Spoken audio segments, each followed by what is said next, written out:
ಇನ್ನು ನನ್ನ ಅಳಿಯ ನಂಗೆ ಚೆನ್ನಾಗಿ ನೆನಪಿದೆ.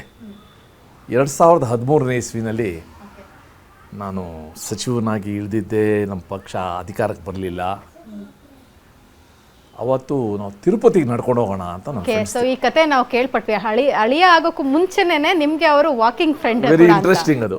ಸೊ ತಿರುಪತಿ ನಡ್ಕೊಂಡು ಹೋಗೋಣ ಅಂತ ಇಲ್ಲೇ ನಮ್ಮ ಮನೆ ಹತ್ರ ದೇವಸ್ಥಾನದಲ್ಲಿ ಬೆಳಗ್ಗೆ 4:15ಗೆ ಪೂಜೆ ಮಾಡ್ತಾಯಿದ್ವು ಹೊರಡೋಕ್ಕಿಂತ ಮುಂಚೆ. ಇಲ್ಲಿಂದ ನಡಿಬೇಕಲ್ಲ.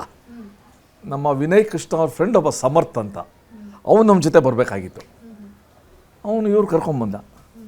ಕರ್ಕೊಂಬಂದ್ಬಿಟ್ಟು ಸರ್ ನಾನು ಬರ್ತಾಯಿಲ್ಲ, ಇವ್ರನ್ನ ಕಳಿಸಿಲ್ಲ. ಇವರು ಗುಂಡಿಗೆ ಲೆಕ್ಕಾಕಿ ಇವತ್ತಿಗೆ 12 ವರ್ಷದ ಹಿಂದೆ ವೆರಿ ಯಂಗ್ ದಪ್ಪಗೆ ರೀ ಇವರೆಲ್ಲರೂ ನಡೀತಾರೆ ಅಂದೆ. ನಾನು ಇಲ್ಲ ಸರ್ ನಡೀತಾರೆ ಅಂತ. ಆಯಿತು ಇನ್ನೇನು ಮಾಡೋಣ, ನೀವಂತೂ ಬರೋದಿಲ್ವಲ್ಲ, ಆಯಿತು ಅಂತ ನಡ್ಕೊಂಡದು. 7 ದಿವಸನೂ ಕೂಡ ನಡೆದ್ರು. ಅನೇಕ ವಿಚಾರಗಳು ಹಂಚ್ಕೊಂಡ್ವು ನಾವು. ನನಗೂ ತುಂಬ ಹಿಂದೆಲ್ಲ ಗೊತ್ತಿರಲಿಲ್ಲ. ಇವ್ರ ತಂದೆ, ಇವ್ರ ತಾತ, ಇವ್ರ ಮುತ್ತಾತ ಏನು ಅಂತ ಗೊತ್ತಿರಲಿಲ್ಲ. ಬಟ್ ಜನರಲ್ಲಾಗಿ ಬೇರೆ ಬೇರೆ ವಿಚಾರಗಳು ಮಾತ್ಕೊಂಡೋದು.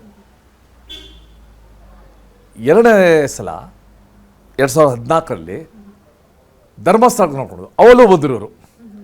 ನನಗೆ ಇವ್ರು ನೋಡಿದ್ರೆ ಮೈ ಉರಿದೋಗ್ತಾಯಿತ್ತು. ಶಕೆ, ನಾವು ಒದ್ದಾಡ್ತಾ ಇದ್ದೀವಿ, ಇವ್ರು ಪೂರ್ತಿ ಕೋಟ್ ಹಾಕ್ಕೊಂಡು ಸ್ಕಿನ್ ಟ್ಯಾನ್ ಆಗಬಾರ್ದು ಅಂತ. ಟ್ಯಾನ್ ಆಗಬಾರ್ದು. ನಾವಂತೂ ಕಪ್ಪ ಹೋಗ್ಬಿಡ್ತಾ ಇದ್ವು. ಬಂದರು. 3ನೇ ವರ್ಷ ಶಬರಿಮಲೆಗೆ ಹೋದ್ವು. ಆಗಲೂ ಬಂದರು. ನಂಗೆ ಇನ್ನೂ ಚೆನ್ನಾಗಿ ನೆನಪಿದೆ. 3ನೇ ದಿವಸ ನಮ್ಮ ಫ್ರೆಂಡ್ಸ್ಗೆ ಹೆಂಗೋ ಗೊತ್ತಾಯ್ತು ಇವ್ರದ್ದು ಬರ್ತ್ಡೇ ಅಂತ. ಹೆಂಗೋ ಆ ಕುಗ್ರಾಮದಲ್ಲಿ ಹೋಗಿ ಹೆಂಗೋ ಕೇಕ್ ತಂದರು. ಒಂದು ಸಣ್ಣ ಜಾಗ, ಲೈಟೇ ಇಲ್ಲ, ಕ್ಯಾನ್ಲಸ್ರು. ಇವ್ರು I think one of the best birthdays he had in his life. ಪಾದಯಾತ್ರೆ ನಡುವೆ.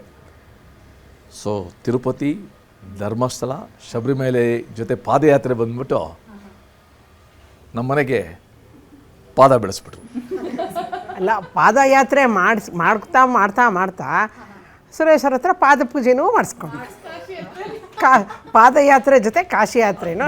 ನಾನು ಅವಲೇ ಹೇಳ್ದಂಗೆ ನಮ್ಗೆ ಯಾವತ್ತೂ ಕೂಡ ಗಂಡು ಮಗ ಇಲ್ಲ ಅಂತ ನಾವು ಯಾವತ್ತೂ ಯೋಚನೆ ಮಾಡಿಲ್ಲ. ಮಗಳನ್ನೇ ಚೆನ್ನಾಗಿ ಬೆಳೆಸಿದ್ವು. ಅವಳೇ ನಮ್ಮ ಜೀವನದಲ್ಲಿ. ಅದು ಭಾಳ ಜನ ಹೇಳ್ತಾರೆ ಮಗ ಇಲ್ಲ ಅಂತ ಹೇಳ್ತಾರಲ್ಲ, ಅಕಸ್ಮಾತ್ ಅದನ್ನ ಕೊರತೆ ಅಂತ ಯಾರೋ ಅಂದ್ಕೊಂಡ್ರೆ ಆ ಜಾಗನ ನನ್ನ ಅಳಿಯ ತುಂಬಿದ್ರು ಇವತ್ತು ನನ್ನ ಮಗನ ಥರ ಇಲ್ಲ.